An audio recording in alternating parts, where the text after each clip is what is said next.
I was in youth ministry for 28 years, actively involved.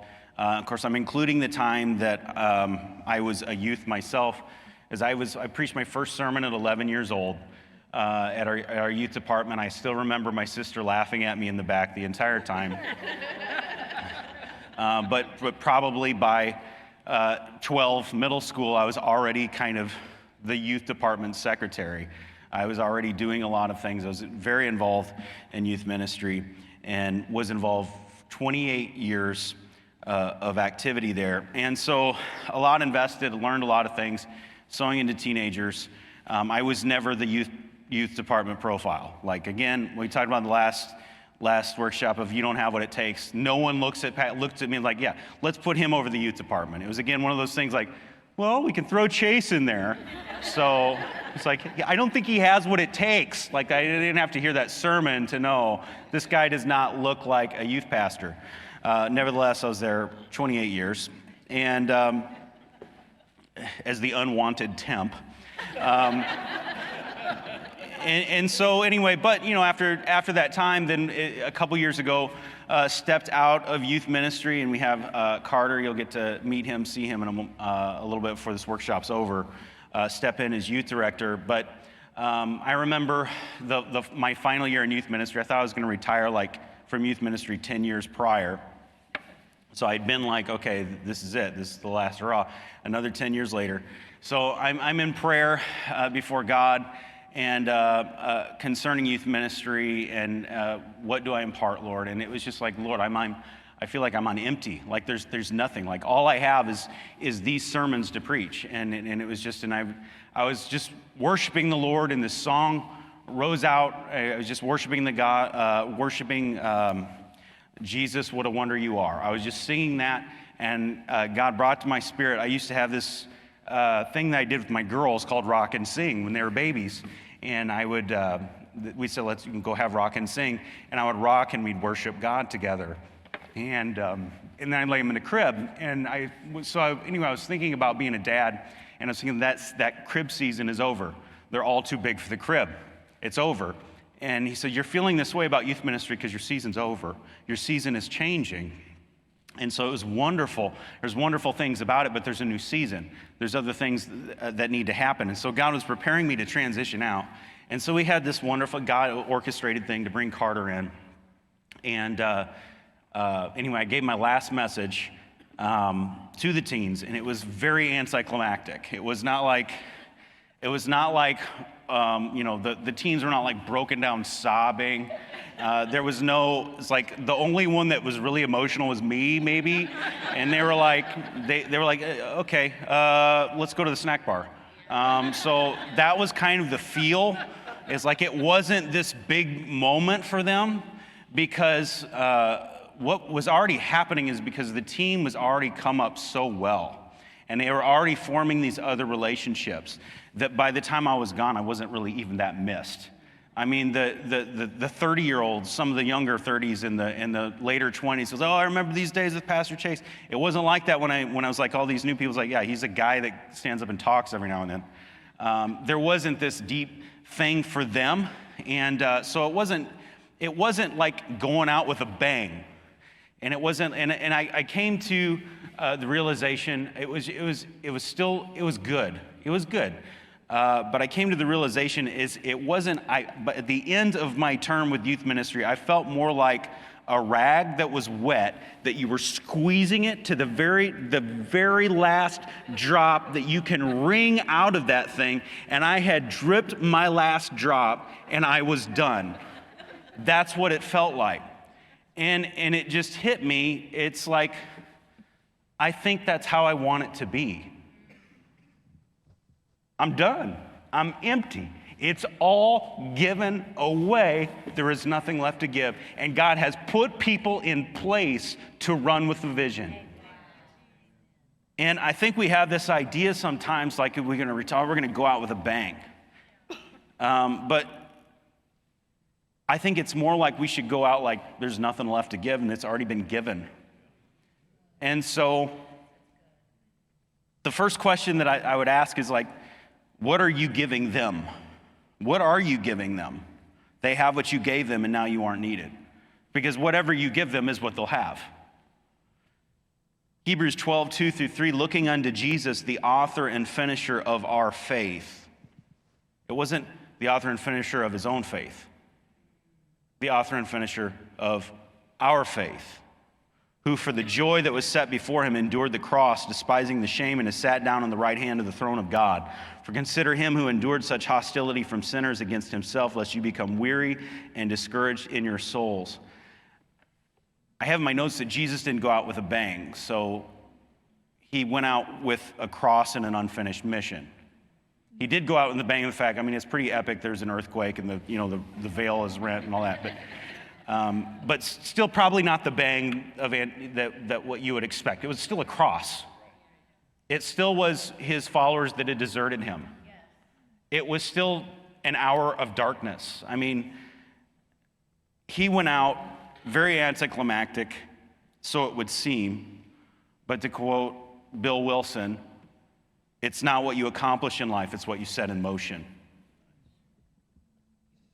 And Jesus is the author and finisher of whose faith? That wasn't him going out with a bang for his ministry. We are the bang of his ministry. Yes, there was a finished work of the cross, but in another sense, it wasn't about what he finished as much as it was about what he started. We don't get to the book of Revelation until we pass through the Gospels to the book of Acts. And when it comes to discipleship, the metric isn't just about what you have done yourself, it is what you have begun in others. What did you give? I was with Judd in Nigeria a couple years ago, which you should check out his table. What Judd's doing with equipping the persecuted is absolutely amazing.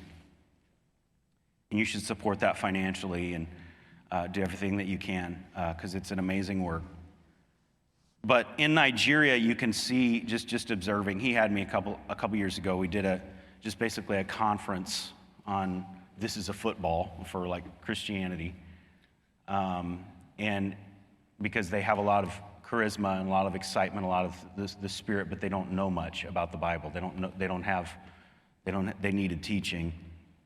But I just began to observe, and you can see in Nigeria that, which exports all kinds of things. There's major things that God's doing in the nation, and it's like every major heresy is coming out of that nation at the same time. But you can see that the church there reproduces a lot of prayer, fasting, and worship leaders in mass. Like, everybody's a prayer leader. Everybody's a worship leader. Everybody is into fasting, and that's what they produce. And in fact, I had a Facebook friend who made this post, and he was chastising his fellow Nigerians for having a 12-hour prayer meeting with 10 guest speakers, because it was ridiculous to him that it took 10 guest speakers to fill a 12-hour time slot. So he was like, oh, wimps. That was the point of his post. And he says, my 13-year-old will take you 10 hours, like in prayer. And on the one hand, it's like, well, that's pretty impressive. The other is like, but does God answer her prayer? Is she of a prophet of Baal? I mean, so it's great, but the reason that's being produced is it's what they see in the nation. Is it about, and that's what you think about, so this is what they're doing. They have a nation that's full of prayer, and that's a wonderful revelation, and it's needed, but it's not all that's needed. Like, clearly, it's not all that's needed. And it's like, is prayer, is it about intimacy with God? I know that if I talk 10 hours straight to my wife, or vice versa, it would not improve our intimacy. Not at all. I think 10 minutes straight, my wife's like, okay, shut up.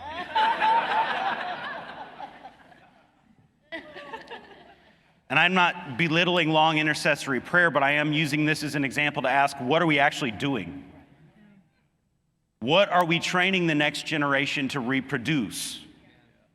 Nigeria reproduces prayer and fasting and worship leaders. Why? Because that is most of what they see. That's why. Do you need children's ministry workers? They have to see it. Do you need givers? They have to see it. Do you need evangelists? They have to see it. Do you need laborers? they have to see it. As we've talked about in the last workshop, it's about faith and stewardship. So if your church needs this area of discipleship, then it also needs to see it before it's going to reproduce it in the next generation.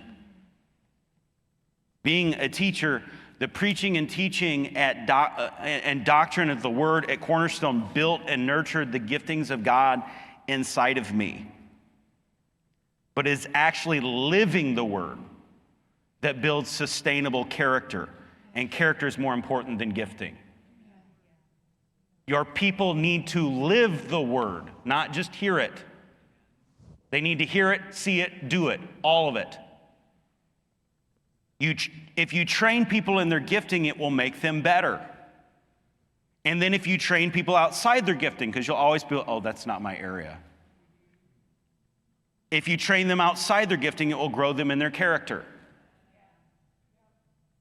You train them to be doers of the word in every capacity you can, and they will begin to develop vision for building the kingdom outside the scope of your own creative limitations. They will build the kingdom beyond what you can see for them to build because you have connected their gifting, their character to the kingdom of God, and they will naturally begin to have vision on how they can use their gifts for God to bless the church. Amen? The sacrificial seeds you sow towards discipleship will determine the scope of the harvest you reap in your people, and there is an ugly growth season before fruit comes. Stalk time. So persevere in faith and harvest will come. You sow the seeds, but they have to see it. Again, we've got wonderful doctrine from Cornerstone, but probably one of the most impacting, I won't say the most because it's just too hard to say that kind of thing anyway. But the thing that made the deepest impact on me didn't have anything to do with my gifting. It was riding a bus with Julie Strong.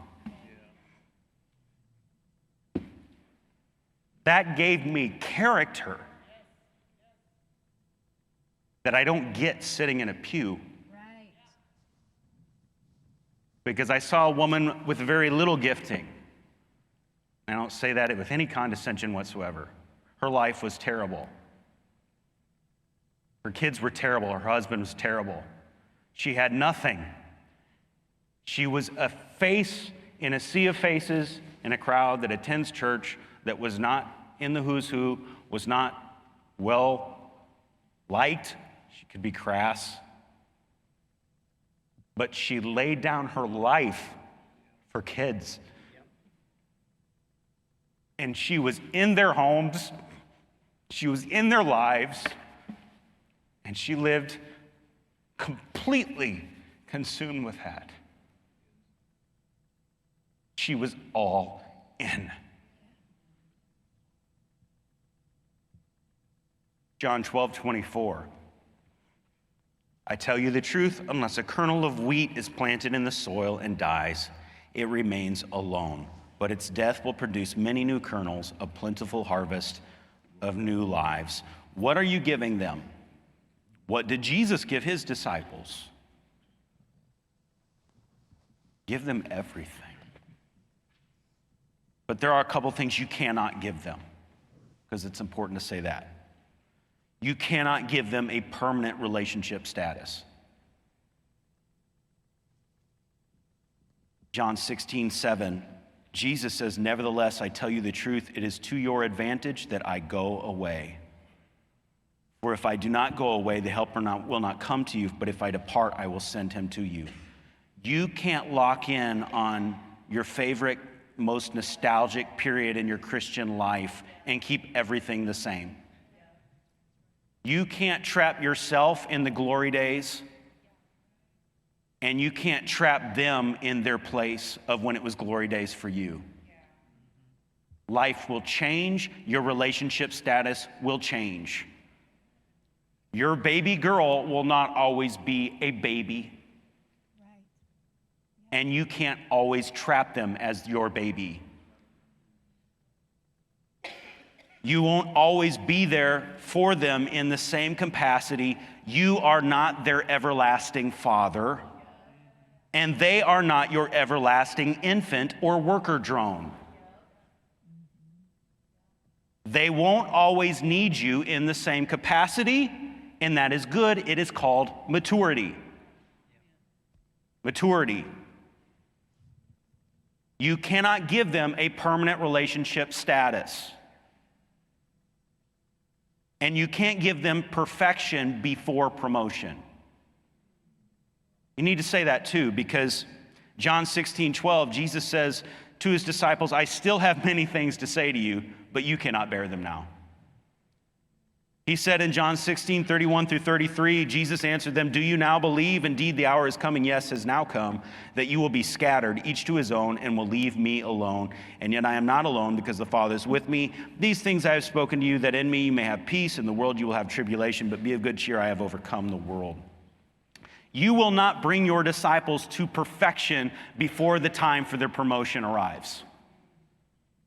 You can't. Just as you don't become an athlete without making mistakes. You impart everything that you can into their discipleship, and then you gotta take the micromanagement off, and you've gotta let them step out and do the work. You have to start putting in demand on them, not because you're on a talent search, but because they need discipline to succeed and grow. Too much comfort will kill them.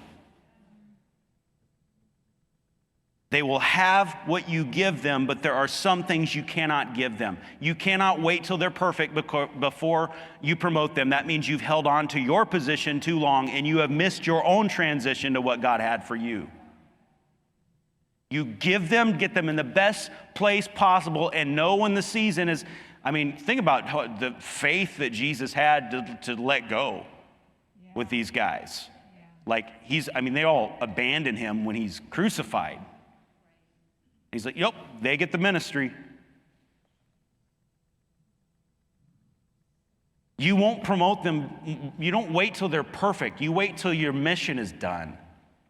And you have to be sensitive when that mission assignment has ended and know it's time.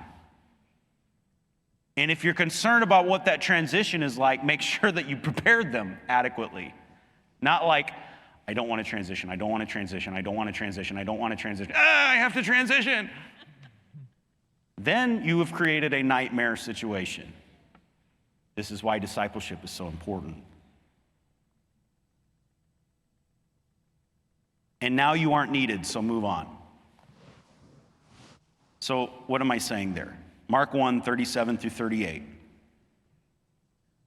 The disciples coming to Jesus. And when they had found him, they said unto him, all men seek for thee.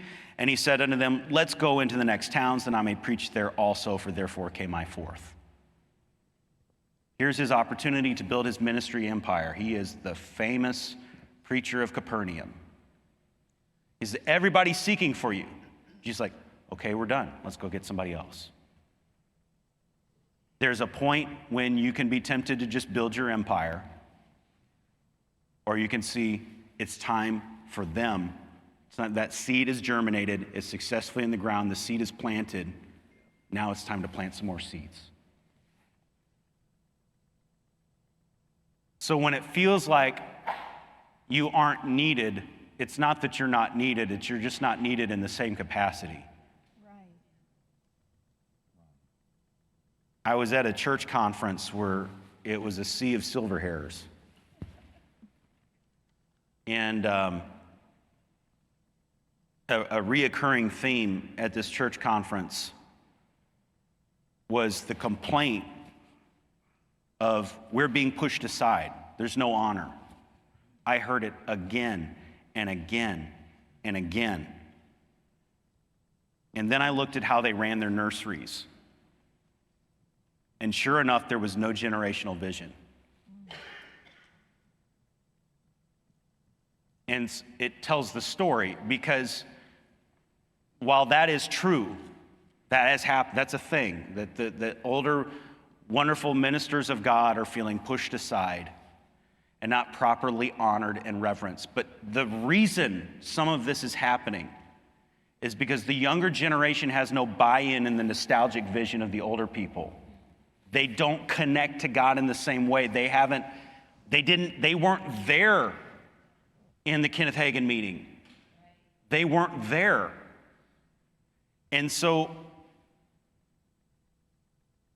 you have people that God's trying to transition them, but they don't have another generation being discipled up after them. And so you have a younger generation that's frustrated because they don't see where they fit, but they're not satisfied. And then you have an older generation that hasn't properly transitioned, and so they're frustrated in themselves. So you've got two insecure generations. But if you have a multi-generational vision, there's always work to do for everyone. They were consumed with preserving nostalgia instead of imparting a generational legacy. Their ministry will not last because they would rather open their own Christmas presents than learn to find joy in watching their kids open the presents from them. Your usefulness to the kingdom does not stop until you do. Discipline will keep you going. Adaptability to changing circumstances will keep you useful. And loving those who come after you will preserve your legacy. So I just want to give you some tools.